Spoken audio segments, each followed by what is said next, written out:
உயரத்தை அடையணும்னா படிப்படியா ஏறி போனா போதும். சிகரத்தை எட்டணும்னா பறக்கணும். மேல மேல சிகரம் ஒன்னே ஒண்ணுதான். நம்ம மதுரை மாநகரத்தின் சிகரம் சூப்பர் சரவணா ஸ்டோர்ஸ். 10 மாடி, 6 லட்சம் அடி, தென்னகத்தின் மையப்பகுதி. என்ன வேணும் உங்களுக்கு? எல்லாமே இங்க இருக்கு. எக்கச்சக்கமாய் உறங்காத மதுரைக்கு உச்சம் தொடும் அறிமுகம். மதுரையின் சிகரம் சூப்பர் சரவணா ஸ்டோர்ஸ். இன்று கோலாகல ஆரம்பம். அறிமுக சலுகையாக பவுன் ஒன்றுக்கு 2000 ரூபாய் தள்ளுபடி. Super Saravana stores. Kumudam TV நேயர்களுக்கு வணக்கம். நம்ம இந்த வீடியோவில் இன்னைக்கு வாணியம்பாடி டாக்டர் அக்பர் கௌசர் அவர்களை சந்திக்கிறதுக்கு வந்திருக்கோம்.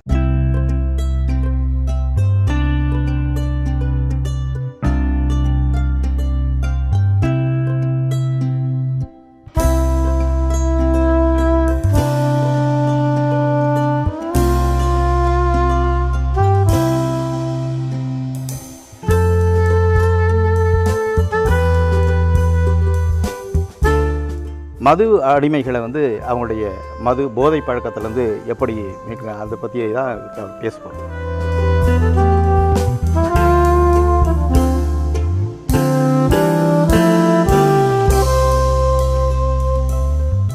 வணக்கம் டாக்டர். வணக்கம் ஐயா.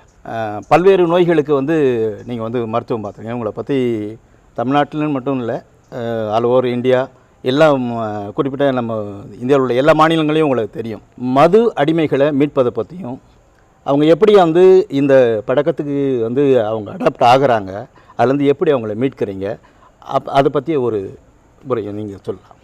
என்னுடைய பெயர் அக்பர் கௌசர். வாணியம்பாடியை சேர்ந்தவன். 45 ஆண்டுகளாக வாணியம்பாடியில் மது அடிமைகள் மறுவாழ்வு மையத்தை நடத்தி வருகின்றேன். 42 ஆண்டுகளாக 45 ஆண்டு காலமாக இதே ஊரில் இந்த மது அடிமைகள் மறுவாழ்வு மையத்தை நடத்தி வருகின்றேன். இந்த காசினி கீரை என்ற ஒரு கீரையை உலகத்திற்கே இது ஒரு கீரை என்று சொல்லி அறிமுகம் நான் செய்ததால் மாண்புமிகு முதலமைச்சர் டாக்டர் கலைஞர் அவர்கள் காசினி டாக்டர்னு சொல்லி அந்த ஒரு பட்டத்தை உண்மை யாருமே மக்கள் டாக்டர் வாணியம்பாடியில் அக்பர் கௌசர் டாக்டர் காசினி டாக்டரா அப்படின்னு கேட்குறாங்க. காசினி டாக்டர் தான் உங்களுக்கு அக்மார்க் முதிரைன்ற மாதிரி ஒரு பேர். முதலமைச்சர் அவர்கள் இந்த காசினி கீரைக்கு வரி விலக்கு கொடுத்ததாலும் மக்களுக்கு இன்னும் போய் சேர்ந்ததால் அந்த மாதிரி பேர் வந்தது. அந்த ஒரு காசினி கீரையிலிருந்து ஒரு கஷாயத்தை உருவாக்கி நான் மது அடிமைகளுக்கு கொடுத்து அந்த குடியிலிருந்து மீட்டதற்காக மக்கள் கொடுத்த பெயர் தான் இந்த குடிகாரர்களின் டாக்டர். அடுத்த பேர் குடிகாரர்கள். ஆமாம், காசினி டாக்டர். ஆமாம், குடிகாரர்களின் டாக்டர். ஆமாம், அப்படின்னு பட்டம் வந்தது. அந்த ஒரு கீரையை நபிகள் நாயகம் ஸல்லல்லாஹு அலைஹி வஸல்லம் அவர்கள் சொன்னதாலே என்ன தெய்வீக மருத்துவர், தெய்வீக மருத்துவம் என்ற ஒரு பெயர் இஸ்லாமியர்களே எடுத்துக்கொண்டார்கள். அவ்வளவுதான், வேற ஒன்றும் கிடையாது. தமிழ்நாட்டில் இருக்கிற முக்கியமான இந்து கோயில்களுக்கெல்லாம் சென்றேன்.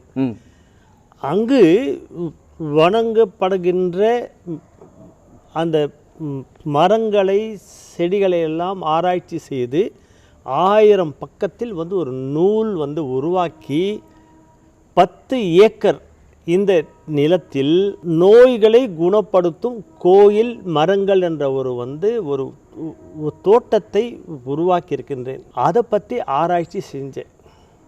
அந்த மரங்களெல்லாம் என்னுடைய ஒரு கோயிலில் இருந்த மரங்களை, தலவிருட்சங்களை, ராசி மரங்களை, நவகிரக மரங்களை, நட்சத்திர மரங்களை எல்லாம் இந்து சமுதாய மக்கள் வணங்குகின்ற அந்த மரங்களை ஆராய்ச்சி செய்து அந்த மருந்துகளில், அந்த மரங்களில் நோய்களை குணப்படுத்தும் அந்த தன்மை 100% இருக்கின்றது என்பதை அது நான் விஞ்ஞான பூர்வமாக எழுதி வெளியிட்டிருக்கின்றேன். இதே போல திருக்குரானிலும் நபிகள் நாயகம் ஸல்லல்லாஹு அலைஹி வஸல்லம் அவர்கள் கூறிய போதனைகளிலும் ஏகப்பட்ட நோய்களுக்கு சின்ன சின்ன மருத்துவ தீர்வுகள், தீர்வுகள் விளக்கப்பட்டிருக்கிறது. நபி மருத்துவம் என்ற பேரில் வந்து ஒரு நூல் எழுதினேன். அதில் காசினி கீரையை பற்றி நபிகள் நாயகம் ஸல்லல்லாஹு அலைஹி வஸல்லம் அவர்கள் 1400 ஆண்டுக்கு முன்பாகவே விரிவாக விளக்கியிருந்தார்கள். அதை ஆராய்ச்சி செய்து 1 கிலோ வந்து காசினி கீரை 50 பைசாவுக்கு விற்க முடியும் சொல்லி அரசாங்கத்துக்கு வந்து ஒரு ரிப்போர்ட் கொடுத்தேன். அதனால தான் 1 கிலோ 50 பைசா 50 பைசாக்கு ஒரு டைம் விதை போட்டாக்கா அதுலேருந்து பயிர் வந்துனே இருக்கும். பாலக்கீரை மாதிரி பூரா அர்த்தனே இருந்தாக்கா வந்துனே இருக்கும். அவ்வளோதான். 50 பைசாவுக்கு எந்த வந்து ஒரு கீரையும் கிடையாது. ஆனால் இந்த வந்து ஒரு காசினி கீரை கொடுக்க முடியும். அதில் வந்து ஊட்டச்சத்து எல்லாமே வந்து இருக்கு. இரத்தத்தை சுத்தம் செய்யும் குணம் அதில் இருக்கின்றது. இதுதான் வந்து முக்கியமாக வந்து மது அடிமைகள் கல்லீரலை மறுபடியும் ரிப்பேர் செய்து அப்படின்னு சொல்லப்பட்டிருந்ததால நபிகள் நாயகம் ஸல்லல்லாஹு அலைஹி வஸல்லம் அவர்கள் 1400 ஆண்டுகளுக்கு முன்பு இந்த வந்து காசினி கீரையை சொன்னபோது ஒரு பெண்ணுக்கு திருமணம் ஆக வேண்டுமென்றால் அரபு நாட்டில் 250 விதமான சாராயத்தை அந்த பெண்ணே காய்ச்சி விருந்தினர்களுக்கு கொடுத்தால்தான் அந்த பெண்ணே வந்து சம்மதம் என்று சொல்வார்கள். வரலாறு இது வரலாறு. ஆக அந்த அளவுக்கு அந்த மக்கள் குடிக்கு அடிமையாகி இருந்தார்கள். நபிகள் நாயகம் வந்து சொல்கின்றார்கள், நான் இஸ்லாம் என்ற வந்து ஒரு மார்க்கத்தை வந்து கொண்டு வந்திருக்கின்றேன், அதை வந்து ஏற்றுக்கொள்ளுங்கள் அப்படின்னு சொல்லும்போது அவர்கள் சொல்கின்றார்கள், உங்களுடைய இறைவன் எங்களுக்கு குடிப்பதற்கு அனுமதி கொடுத்தால் மட்டுமே அதை ஏற்றுக்கொள்வோம், நீங்கள் போங்கன்னு சொல்லி வந்து நின்றாக்கிறாங்க. அந்த குடிகார மக்களை நபிகள் நாயகம் ஸல்லல்லாஹு அலைஹி வஸல்லம் அவர்கள் இஸ்லாம் என்ற வந்து ஒரு மார்க்கத்தினுடைய போர்வையிலோ அவருடைய வந்து ஒரு போதனையிலேயோ அந்த வந்து ஒரு குடியிலிருந்து 1400 ஆண்டுகளுக்கு முன்னால் மீட்கப்பட்டது. இன்று வரை அங்கு குடி இல்லை. சட்டமும் அப்படிதான் இருக்கிறது, மக்களும் அப்படிதான் இருக்கின்றார்கள். யாரோ ஒருவர் வந்து தெரிஞ்சோ தெரியாமலோ அரசாங்கத்துக்கு தெரியாமல் வந்து விற்கிறான் குடிக்கிறான்றது அது வேறு விஷயம். ஆனால் அந்த வந்து ஒரு குடியிலேயே மூழ்கி இருந்த குடிக்காரர்களை அவர் எப்படி மீட்டார் என்பதான் என்னுடைய ஆராய்ச்சி இருந்தது. ஆக நபி மருத்துவம் இந்த கோயில் மர வைத்தியம் செய்ததால தெய்வீக மருத்துவர் என்று சொல்லி பொதுமக்களே அழைக்கின்றார்கள். இப்போ நாங்கள் உட்கார்ந்து கொண்டிருக்கின்ற இடத்துல பார்த்தீங்கன்னா நூற்றுக்கணக்கான ருத்ராட்சா மரங்கள் இருக்கு பாருங்க. ஆமா, பக்கத்துல இருக்க சார் ருத்ராட்சை வந்து அந்த வந்து கொட்டைகள் பாருங்க. இதெல்லாம் எங்கே போய் பார்ப்பீங்க நீங்க? இது ருத்ராட்சை கொட்டை இங்கே இது குறிப்பிட்ட ஒரு பூமியில தான் விளையும், அப்படியெல்லாம் ஒன்றும் கிடையாது. கடவுள் வந்து எல்லா இடத்துலையும் இருக்கும்போது அது வந்து ஒரு கடவுளுக்காக போடுற மாலை வந்து ஏன் சார் ஒரே ஊரில் வந்து கிடைக்குது? எல்லா ஊர்லேயும் எல்லா மண்ணிலும் வருது சார், நாங்கள் தான் போடுறது கிடையாது, அவ்வளோதான். மது அடிமை போதை பழக்கத்துக்கு ஆளானவங்க அவங்க எப்படி அதில் ஆட்படுறாங்க? அவங்கள வந்து மீட்கிறதுக்கு நீங்கள் முதல் கட்டமாக எப்படி அவங்களுக்கு ட்ரீட்மெண்ட்? ஐயா, முதல்ல குடிக்காரர்களை நாங்கள் குடிக்காரர்கள் என்று சொல்லக்கூடாது. குடியால் நாசமான பாதிக்கப்பட்ட ஒரு நோயாளி. Alcoholism is not a habit, it is a kind of disease. நோய். குடிப்பது பழக்கமில்லாத ஒரு வியாதி. வியாதி என்ற அடிப்படையிலே நீங்கள் அவர்களுக்கு வைத்தியம் செய்தால் நிச்சயமாக குடியிலிருந்து மீட்க முடியும் என்று யுனானி மருத்துவமும் அரபு நாட்டு வைத்தியமும் கூறியது மட்டுமல்லாமல் மீட்டு அவர்கள் காண்பித்திருக்கின்றார்கள். ஆக இது வந்து யுனானி வைத்தியத்தில் எவ்வளவு மோசமான வந்து ஒரு குடியால் நாசமான அந்த மதுவுக்கு அடிமையானவர்கள் இருந்தாலும் எளிதாக நாங்கள் வந்து காப்பாற்றி விடுகின்றோம். 45 ஆண்டுகளாக வந்து இங்கே வந்து இந்த சிகிச்சையை கொடுத்துக்கிட்டு வரீங்க, யுனானி சிகிச்சை கொடுத்துருங்க. இதில் குறிப்பாக வந்து இந்த மதுவால் பாதிக்கப்பட்டவங்களை மீட்குது. இது வரைக்கும் ஒரு சுமாராக எவ்வளோ பேர் சார் உங்கள்கிட்ட குணமாகி போயிருப்பாங்க? இந்த மது அடிமைகள் மறுவாழ்வு மையத்திற்கு பக்கத்தில் சாராய கடை, பிராந்தி கடை, காலேஜ், இஸ்லாமியா காலேஜ், ஆஃபீஸ் நிறைய இருக்குது. இந்த வந்து ஒரு குடி எப்படி வந்து ஆரம்பிக்கிறாங்கன்னு நீங்கள் வந்து கேட்டிங்கன்னா அது எப்படி உடலாம், எத்தனை பேரை வந்து காப்பாற்றலான்றது ஈஸியாக முடியும். ஒன்றும் இல்லை, ஒரு 8வது 10வதுக்கு பிறகு பிள்ளைகள் அப்பா அம்மாவை விட்டு நண்பர்களுக்கு தான் எல்லாம் என்ற மாதிரி தன்னுடைய நேரத்தை செலவிடுகின்றார்கள். அந்த மாணவர்கள் பிரியும் போது பிரிவு விசாரணை போட்டு பீர் குடித்தா உடம்புக்கு தெம்புன்னு மாதிரி ஆரம்பத்தில் முதல்ல இன்னொருத்தருடைய பணத்தில் முதல்ல வாயில் வைக்கிறாங்க. காலப்போக்கில் +2க்கு போகிறாங்க. நண்பர்கள் மறுபடியும் ரெஸ்பெக்டில் வந்து பிரியும் போது அதுக்கு ஒரு பாட்டி, அப்படியே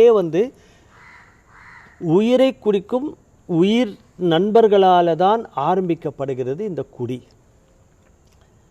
அதற்கு பிறகு அவர்களே படித்து பட்டம் பெற்று சொந்தமாக பணம் வரும்போது காரணமே இல்லாமல் ஆரம்பிக்கப்பட்ட குடியை காரணத்தை சொல்லி சொல்லி குடிக்கிறதுக்கு ஆரம்பிச்சிடுறாங்க. நான் அவ்வளோ மோசமான குடிகாரன் இல்லை. நான் என்றைக்கோ ஒரு நாள், வாரத்தில் ஒரு நாள், மாதத்தில் ஒரு நாள், வருஷத்தில் ஒரு நாள், பண்டகை கிண்டகை அப்படின்னு போது தான் குடிக்கிறேன். அவனை மாதிரி 24 மணி நேரம் நான் குடிச்சிட்டு விழுறேன். நான் அப்படிப்பட்ட குடிகாரன் இல்லை. நான் மனசை வச்சா கண்டிப்பாக குடியை விட்டுடுவேன். திருத்தணிக்கு போனேன் 10 நாள் விட்டேன். திருப்பதிக்கு போனேன் 1 மாதம் விட்டேன். ஐயப்பனுக்கு மாலை போட்டேன் 48 நாள் விட்றேன். ரம்ஜான் பண்டிகை வந்துச்சு 30 நாள் விட்டேன். நோம்பு மெக்காவுக்கு போனேன் ஹஜ்ஜுக்கு 2 மாதம் விட்டேன் சார். ஈஸ்டர் பண்டிகை 48 நாள். அப்புறம் என்ன பண்ணேன், விட்டதெல்லாம் அடிச்சிட்டேன். ஏன், எங்கள் அப்பா மோசமானவன் குடிகாரன்னு உள்ளே வந்துட்டா அந்த ஜாதி மதம் எல்லாத்தையும் தாண்டி குடிகாரன்ற அந்த ஒரு கான்செப்டுக்குள்ள வந்து எந்த ஒரு கடவுளும் என்ன சொல்கிறான்னா, எப்பா நீ வா என்கிட்ட, ஆனால் குடிக்காம வான்றான். நீ ஃபுல்லாக குடிச்சிட்டு வாப்பா, நான் உன்னை காப்பாற்றுறேன். நீ எந்த கடவுளும் சொல்ல. ஏன்னா அது ஒரு பாவச்செயல், அது ஒரு வியாதி, அது ஒரு எல்லா மதமும் அதுதான் சொல்லுது. ஆனால் நாங்கள் அவ்வளோ மோசமாக இல்லை என்று சொல்லி கொண்டே போகும்போது ஒரு சாதாரண ஒரு கூலிக்காரங்கிட்ட கேட்டால், சார் நான் விட்டுருவேன் சார், மாடு மாறி நான் உழைக்கிறேன்னா அந்த இந்த வலிக்காக தான் கொஞ்சம் போடுறேன் நைட்டில். பொம்பளைங்க பெண்கள் குடிக்கிறாங்க. என்னம்மா, பிரசவ காலத்தில் அந்த டாக்டர் அம்மா கொடுத்தாங்க. அப்போ அப்படியே நான் பழகிட்டேன். ஆஃபீஸர்கிட்ட கேட்டால், sir I am not addict, social drink தான் சார். அப்படியே ஒவ்வொருத்தராக கேட்கும்போது எனக்கு இந்த நோய்க்கு இது சாப்பிட்டாதான் சார் கேட்குதுன்ற மாதிரி அவங்களே சொல்லுகின்றார்கள். எனக்கு இந்த பிரச்சனைக்கு தான் நான் இது குடிக்கிறேன். எங்கள் அப்பா கிட்ட கேட்டேன். நான் எம்ஏ முடிச்சிட்டேன், வேலை கிடைக்கல. வீடு விற்று எனக்கு கொடுங்க, வியாபாரம் பண்ணுறேன்னாக்கா எங்கள் அப்பா கொடுக்க மாட்டேன். அந்த கவலையை சார் குடிக்கிறேன். அது ஒரு காரணம். குடிகாரனுக்கு போய் இது வீடு விற்று கொடுத்துட்டாக்கா நான் எங்கே போகிறதுன்றதுக்காக தான் அப்பா அம்மா அந்த மாதிரி செய்கிறாங்கன்றதெல்லாம் மனசு இருக்காது. ஆக அந்த மனம் மூளை அவங்களுடைய உள்ளத்திலிருந்தே டோட்டலாக ஆப்சென்ட் மைண்ட் ஆகிடும். ஆக இந்த மாதிரி விஷயங்களில் தொடங்குறாங்க அப்படின்னு சொல்லிட்டு ஆமாம். இப்படி தொடங்க வர்றவங்கள எப்படி நீங்கள் மீட்கிறீங்க? அவங்களே நாங்கள் நம்முடைய மருத்துவமனைக்கு எப்படியாவது இட்டு வந்துடுங்கன்றோம். தங்கும் விடுதி இலவசம். 45 ஆண்டு காலமாக எத்தனை பேர் வந்தாலும் எத்தனை நாட்கள் தங்கினாலும் இலவசமாக தான். அந்த நோயாளிகளுக்கு, குடிநோயாளிகளுக்கு இங்கே தங்குற குடும்பத்தோடு தங்கலாம். 5 பேர் வந்தாலும் சரி, 10 பேர், நோயாளி உட்பட உங்கள் குடும்பத்தில் தங்குறதுக்கு இலவசம். ஏன்னா அந்த இந்த குடிக்கு நாசமானவர்களுக்கு பின்னாலே மனைவி, அப்பா, அம்மா, மாமனார், மாமியார் உறவு இருக்கும் போது இவரை திருத்தவே முடியாதுன்ற நிலையில தான் எங்கிருந்தோ ஒரு காரில் கட்டி போட்டு கொண்டு வரும்போது அவங்கள போய் நம்ம இந்த ரூமு அந்த காலத்துலேருந்து நம்ம இலவசமாக வச்சுருக்கோம். அதற்கு பிறகு வரும்போதெல்லாம் முதல்ல கேட்குறது, சார் லாஸ்ட்டு யூரினுக்கு போயிட்டு வர்றேன்னுவாங்க. என்னென்னா ஒவ்வொரு குடிகாரருக்கும் இன்றைக்கி மட்டும் லாஸ்ட்டு ஒரு டோஸ் போட்டு தான் அவனு மைண்டில் இருக்கும். அந்த ஒரு டைம் நம்ம என்ன பண்ணுறோன்னா, எங்களுடைய இந்த காசினி கீரையை சாராயத்தினுடைய டேஸ்ட்லேயே, அந்த கலர்லேயே, அதே கலர்லேயே, அதே சுவையும் அதே பாய்லரில் போட்டு ஒரு கஷாயம் வச்சுருக்கோம். அதை பார்த்தா ஆமாம் இருக்கும். தம்பி இது பாரு, கொஞ்சம் ஸ்மெல் பண்ணி பாரு. உங்கள் ஊரில் கிடைக்கிறதெல்லாம் பூரா டூப்ளிகேட்டு. நாங்கள் தயார் பண்ணுறது லாஸ்ட் டோஸ் இது கூடியனோடனே கட கட கட குடிச்சிருவாங்க. குடிச்ச உடனே அவன் நினச்சி குடிச்சது இது. ஆமாம் ஆமாம். அப்படியே அவனுக்கு சமாதானம் பண்ணி அடுத்த நாள் பார்க்கும்போது நான் எங்கே இருக்கிறேன்ற மாதிரி தான் அவங்களே அவங்களுடைய இந்த மனநிலை சாராயம் உள்ளே போனால் தான் அவங்க என்ன பண்ணுறாங்கன்னு அவங்களுக்கு தெரியல.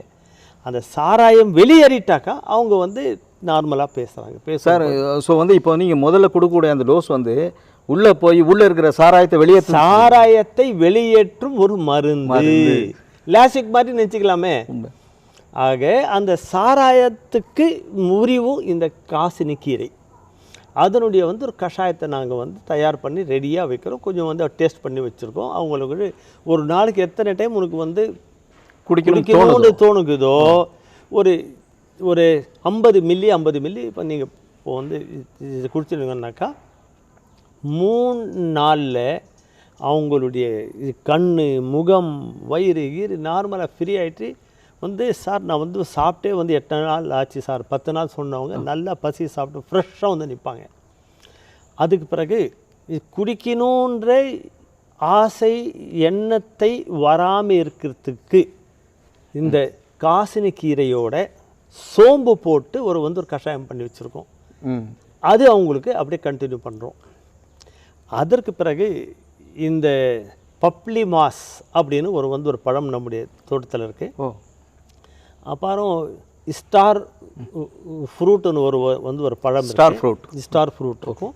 அதனுடைய ஒரு கஷாயத்தை இந்த சாராய கடையில் வந்து சைடில் வைப்பாங்க இல்லையா, டிஷ் மாதிரி சைடில் ஊருக்கா அந்த மாதிரி வந்து ஒரு டிஷ் கொடுக்கும் போது சாப்பிடும் போது அந்த மாதிரி லிவர் ஸ்டிமுலேட் ஆகிடுது.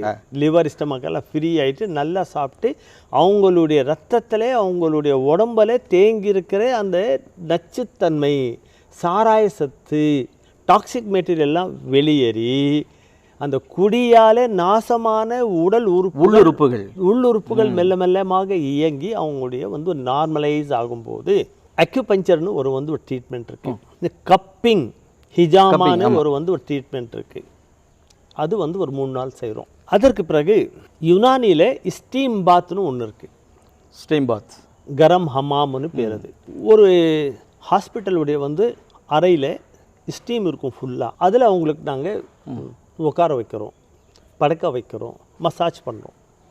அப்போ என்ன ஆகுதுன்னாக்கா அந்த ஸ்டீமும் அதனுடைய உள்ளே போயிட்டு வியர்வை பூரா பாடியிலேருந்து நிறைய கொட்டும். அப்படியே அந்த சாராயம் க்ளீன் ஆகிட்டு அவங்களுடைய உடல், உள்ளம், மனம், மூளை எல்லாமே ஃப்ரெஷ்ஷாக பண்ணி புதுசாக ஒரு கோயிலுக்குள்ளே போயிட்டு வந்த மாதிரி இருக்கும். ஆங்கில மருத்துவம் மாதிரி கவுன்சிலிங் கிடையாது. அப்பா அம்மா சொல்லி கேட்காதவர், ஆசிரியர்கள் சொல்லி கேட்காதவர்கள், போலீஸ் சொல்லி கேட்காதவர்கள், அதிகாரிகள் சொல்லி கேட்காதவர்கள், ஏன் ஒரு கடவுளே சொல்லி கூட கேட்காதவர்கள் ஒரு டாக்டரே அட்வைஸ் பண்ணதால் விட்டதாக வரலாறே இல்லை. அதனால் இது ஒரு வியாதி. ஒருவேளை நபிகள் நாயகத்துக்கிட்ட ஸல்லல்லாஹு அலைஹி வஸல்லம் கிட்ட கேட்குறாங்க, இஸ்லாமில் குடித்தால் மரண தண்டனை அப்படின்னு விட்டது, எங்களால் இந்த குடி விடவே முடியலையேன்னு சொல்லும்போது நபிகள் நாயகம் சொல்கின்றார்கள், குடிப்பது பழக்கம் இல்லை, இது வியாதி, இதுக்கு வைத்தியம் செய்யுங்கள்.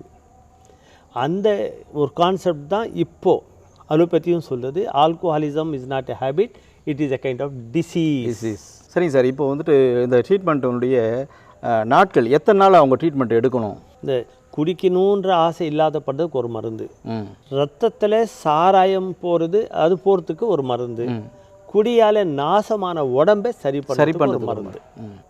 நாங்கள் என்ன பண்ணுறோம், ஒரு 3 நாள் தங்க வச்சு வைத்தியம் பண்ணி நார்மலைஸ் பண்ணி 1 மாதத்துக்கு அவங்களுக்கு தேவையான இது மருந்து கொடுத்து அனுப்பிச்சிடுறோம். தொடர்ந்து 3 மாதம் அவங்களுக்கு நாங்கள் வர சொல்கிறோம். மருந்துக்கு மட்டும் அவங்களுடைய வசதிக்கேற்ற மாதிரி அதுக்கான ஒரு காசு வாங்குகிறோம். ஏழைகளுக்கு இலவசமாகவும் பார்க்குறோம், வசதி உள்ளவர்களுக்கு அவர்களுடைய வசதிக்கு ஏற்ற மாதிரி நம்ம இப்போது குடிப்பவர்கள் எல்லாருமே குடிக்காரர்கள் கிடையாது. யாரோ ஒருத்தர் தான் ஆக்சிடெண்ட்டில் போய் மாட்டிக்கிறாங்க. ஆனால் இந்த போதை மருந்து சொல்கிறாங்க பாருங்க, கஞ்சா அடிப்பவர்கள் இப்போ தமிழ்நாட்டில் ரொம்ப அதிகமாக இருக்குது சார். இப்போ வாணியம்பாடியில் சொல்லவே முடியாது அந்த அளவுக்கு கஞ்சா அடிமைகள். கஞ்சானா வந்து என்னன்னு உங்களுக்கு ஒரு சின்ன ஒரு வந்து இன்சிடென்ட் சொல்கிறேன். இந்த திரைப்பட நட்சத்திரம் நம்முடைய விஜய் சாருடைய அப்பா அம்மா என்னை வந்து ஒரு மரியாதை யுத்தமாக காண வந்தார்கள் என்னுடைய மருத்துவமனைக்கு. அவர், நான், அவங்க அம்மா சோபா அம்மா அவங்க இருக்காங்க. 82 வயதான ஒரு பெண்மணி. இது மருத்துவமனை வந்து கதவை தேடுன்னு வந்து தள்ளிட்டு உள்ளே வர்றாங்க. வந்த உடனே டாக்டர் என்னை வந்து காப்பாற்றுங்கன்றாங்க. சரி என்ன மாதிரி இல்லை என்னை முதல்ல வந்து காப்பாற்றுங்க, சினிமா வந்து இப்படி வந்து பின்னால் வந்துட்டோம். அதுக்குள்ளே ஒரு நிமிஷத்தில் ஒரு இளைஞர் வர்றான். 28 வயசு இருக்கும். இப்போது ஒரு வயசானவங்க ஒரு அம்மா வந்தாங்களா? இல்லையாப்பா, என்ன விசேஷம்? இல்லை இப்படி தான் வந்தாங்க. இல்லை ராஜா, இல்லை இப்படி தான் வந்தாங்க. எப்பா இல்லைப்பா, வந்தால் வேணா உனக்கு வந்து இன்ஃபார்ம். ஆமாம் சொல்லிவிட்டு வந்து ஒரு 100 ரூபாய் எடுத்து, இங்கே யார் எங்கள் டாக்டரு அப்படின்னாரு. இவன் வந்து ஒரு குடிக்காரன் சொல்லிட்டு விஜய் அவங்க அப்போ டாக்டர் சொல்ல இவர் தான் டாக்டர் இந்த பக்கம் அவர் கையில் கொடுத்துட்டு 82 வயசு, ஜாக்கெட் இல்லாமல் இருப்பாங்க, வயசானவங்க. அவங்க வந்தால் எனக்கு இன்ஃபார்ம் பண்ணுங்க, இந்த வந்து 100 ரூபாய் உங்களுக்கு டிப்ஸ் அப்படின்னு போயிட்டார். அப்புறம் இவங்களுக்கு ஒரு ஆச்சரியம், என்ன நடக்குதுன்னு. சரி கதவு பண்ணி க்ளோஸ் பண்ணிவிட்டு எங்கள் அசிஸ்டன்ட் யாரோ ஆகணுன்னாக்கா, என்னுடைய பேரன்னு மகள் பெற்றது, அது செத்து போயிடுச்சு, நான் தான் வளர்த்தேன்.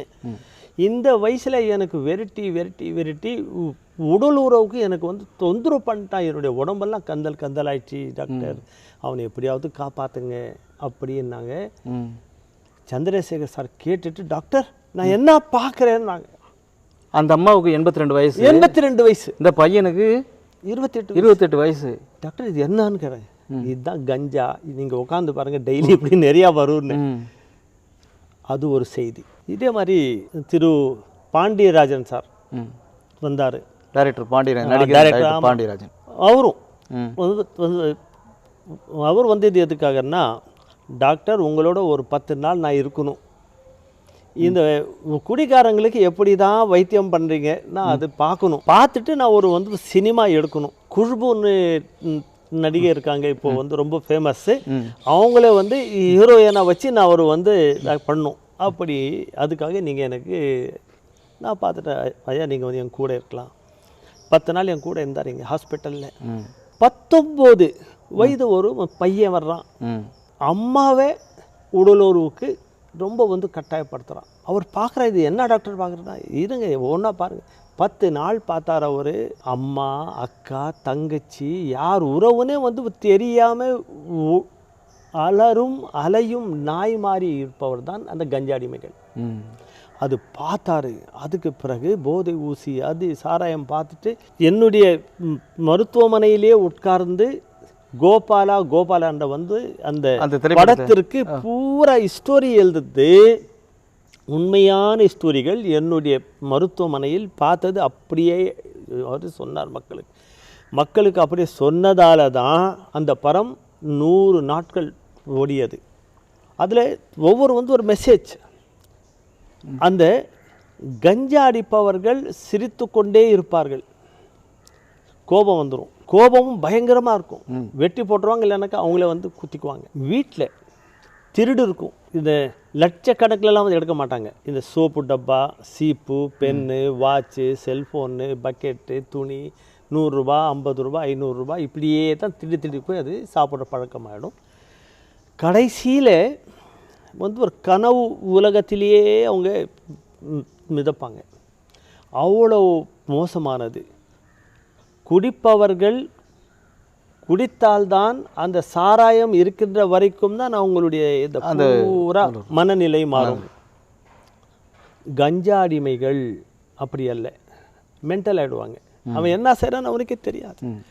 இயற்கைக்கு மாறானது கொலை, கொள்ளை, குற்றம், அடி, தடி. அதை விட அதிகமானது இந்த ப்ரௌன் சுகர். கஞ்சாவை ஒழிச்சாலேயே 95% மக்களை நம்ம வந்து காப்பாற்றிட்டோம்னு சொல்லி. சரிங்க சார், இப்போ நீங்கள் இந்த மது அடிமைகளை மீட்கிறத பற்றி ஒரு விளக்கம் சொன்னீங்க. உங்களுக்கு இந்த மாதிரியான சிகிச்சை முறைகள் இருக்குது. இப்போ இந்த கஞ்சா, இந்த ப்ரௌன் சுகர், இந்த மாதிரியான போதை பழக்கத்தை அந்த மாதிரி வர நோயாளிகள் அவங்கள எப்படி சார் நீங்கள்? அப்படிப்பட்டவங்களுக்கு கட்டாயமாக அந்த நோயாளியோட 4 பேர் தங்கியிருக்க வேண்டும். அவர்கள் வந்த உடனே வாணியம்பாடியில் மனநல மருத்துவர்கள் இருக்கிறாங்க. இம்மீடியட்டாக நாங்கள் அனுப்பி வைப்பேன். அவங்க டோட்டலாக ஒரு மனநிலைக்கேற்ற மாதிரி சில வைத்தியங்கள் அவங்கக்கிட்ட விட்டுருவேன். வயலண்ட்டாக இருப்பாங்க, கத்தி கித்தி கொள்ள ஓடு, அங்கே ஓடுறது இங்கே ஓடுறது. அதனால் அவங்களுடைய ஃபஸ்ட்டு அமுச்சிட்டு 10 நாட்கள் நம்முடைய மருத்துவமனையில் தங்க வச்சு அக்யூபஞ்சரு வைத்தியமும் செஞ்சுட்டு இதே மாதிரி யுனானி வைத்தியங்கள், காசினிக்கரை சொன்னேன், சோம்பு சொன்னேன், பெருங்காயமும், இப்படி எல்லாம் ஒரு கூட்டு கலவையோடு ஒரு மூலிகை மருந்துகளை அவங்களுக்கு நாங்கள் அவங்களுடைய மனநிலைக்கேற்ற மாதிரி கொடுத்துட்டு, இந்த புளி இருக்கு இல்லையா, அந்த புளியுடைய கஷாயம், இந்த கஞ்சாவுக்கு முறிவு மருந்து. ஓ ஆமாம், இது ஒரு நல்ல மெசேஜ். என்ன சார், உணவை மருந்துங்க அதுதான். ஆமாம், புளி உணவு. ஆமாம், அது கஞ்சா நோய்களுக்கான மருந்து ஆகுது. ஆமாம், அது நாங்கள் கஷாயம் பண்ணி அவங்களுக்கு அடிக்கடி அது கொடுக்குறோம். அதோடு அவங்களுடைய உடல்நிலை மனநிலைக்கும் வைத்தியம் பண்ணால் அவங்கள ஈஸியாக காப்பாற்ற முடிகிறது. இந்த மாதிரியான மது, கஞ்சா, இந்த மாதிரி போதை நோயாளிகளில் நீங்கள் சந்தித்த ஒரு வித்தியாசமான நோயாளிகள் இருப்பாங்க. காஷ்மீரில் ஒரு போலீஸ் கமிஷனருடைய மனைவி கோக்கையின், ப்ரௌன் சுகர் 2 போதை மருந்துக்கும் அடிமையாகி சென்னையில் அரும்பாக்கத்தில் அருண் ஹோட்டலில் பிடிப்பட்டாங்க. அரை மணி நேரத்திற்கு ஒரு இன்ஜெக்ஷன் போட வேண்டும். அந்த அருண் ஹோட்டலில் விபச்சாரத்தில் அந்த அம்மாவை ஈடுபடுத்தி கொண்டிருந்தார்கள். போலீஸ் பிடித்து கொண்டு வருகிறது. அவங்கள அரெஸ்ட் பண்ணுது. கோர்ட்லேயும் எடுத்துன்னு போகிறாங்க. அவங்களுடைய வெறி தன்மைக்காக அவங்களுடைய கண்ட்ரோல் பண்ணுறதுக்கு ஜெயிலில் போடாமல் கீழ்பாக் மெடிக்கல் காலேஜ்க்கு அனுப்புகிறாங்க. அங்கே கூட எந்த இன்ஜெக்ஷன் போட்டாலும் கேட்கலை, எந்த மருந்து கொடுத்தாலும் கேட்கலை. ரொம்ப வயலண்ட்டு. அரை மணி நேரத்துக்கு ஒரு டைம் உடல் உறவு வேணும்னு கத்துறாங்க. அதுவும் 5 வயசு ஒரு குழந்தை இருக்கும், அரோஜ். அந்த குழந்தைக்கு முன்னாலேயே இப்படி நடக்கும்.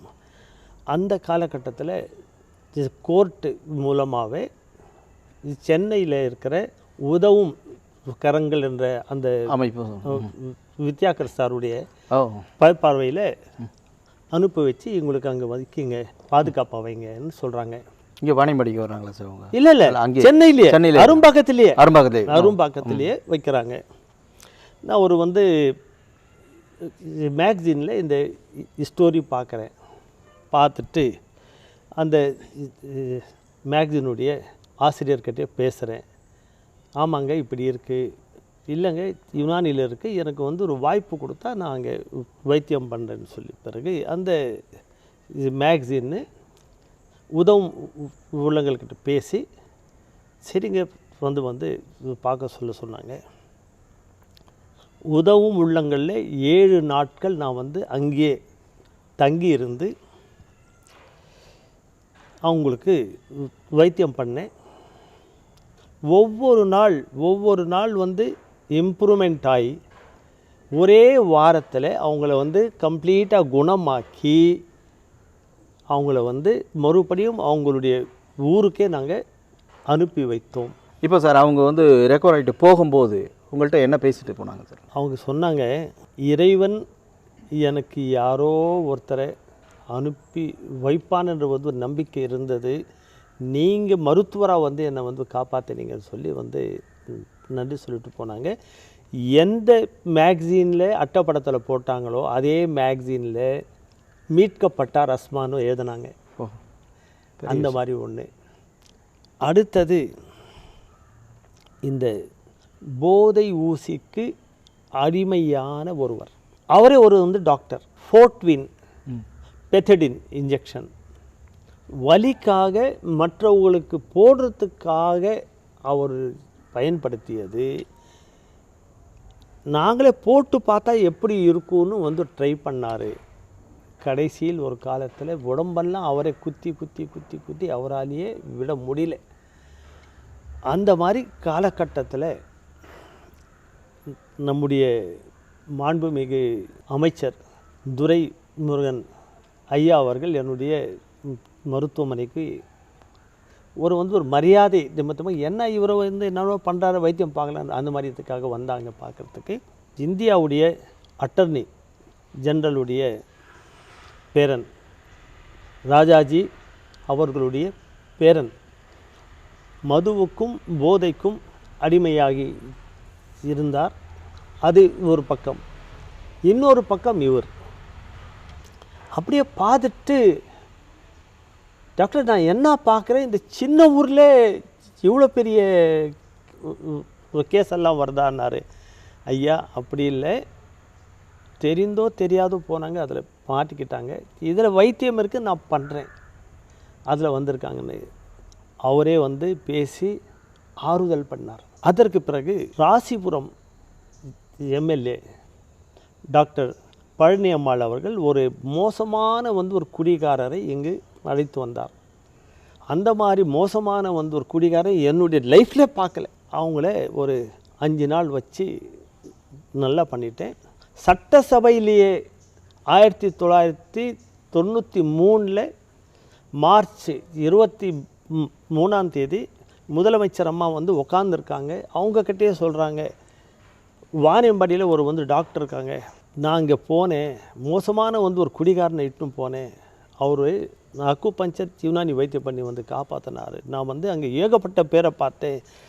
இந்த வேலை இல்லாத பட்டதாரிகளுக்கெல்லாம் வாணியம்பாடிக்கு அனுப்பி வையுங்கள், அவர் மூலமாக அந்த வைத்தியத்துக்கு பயிற்சி அளித்து இந்த கொடிய நோயிலிருந்து நீங்கள் காப்பாற்ற உதவ வேண்டும் என்று சொல்கின்றார்கள். இப்போ இருக்கின்ற மாண்புமிகு அமைச்சர் முத்துசாமி அவர்கள்தான் அப்போது சுகாதார அமைச்சர். நிச்சயமாக அந்த மருத்துவரை அழைத்து அரசாங்கம் பேசும்னு சொல்லி 1993 சொன்னாங்க. அதே மாதிரி தமிழக முதல்வருடைய ஆணைப்படி 6000 வேலை இல்லாத பட்டதாரிகளை என்னுடைய மருத்துவமனைக்கு அனுப்பி வைத்து அவர்களுக்கு இந்த குடி போதையிலிருந்து எப்படி அவங்கள காப்பாற்றுறது தடுக்கிறதுன்னு சொல்லி இலவசமாக ட்ரைனிங் கொடுத்தேன், பயிற்சி கொடுத்துருக்கேன். அப்போது கொடுத்த அந்த சேவைக்கு இன்றைக்கு இதை திருப்பத்தூர் மாவட்டத்தினுடைய மாவட்ட ஆட்சி தலைவர் அவர்களுக்கு தெரிந்து 15th ஆகஸ்டுடைய அந்த விழாவில், அரசு விழாவில் போன ஆகஸ்ட் 15 பணியை பாராட்டி ஒரு அவார்டு கொடுத்தாங்க, சர்டிஃபிகேட் கொடுத்தாங்க.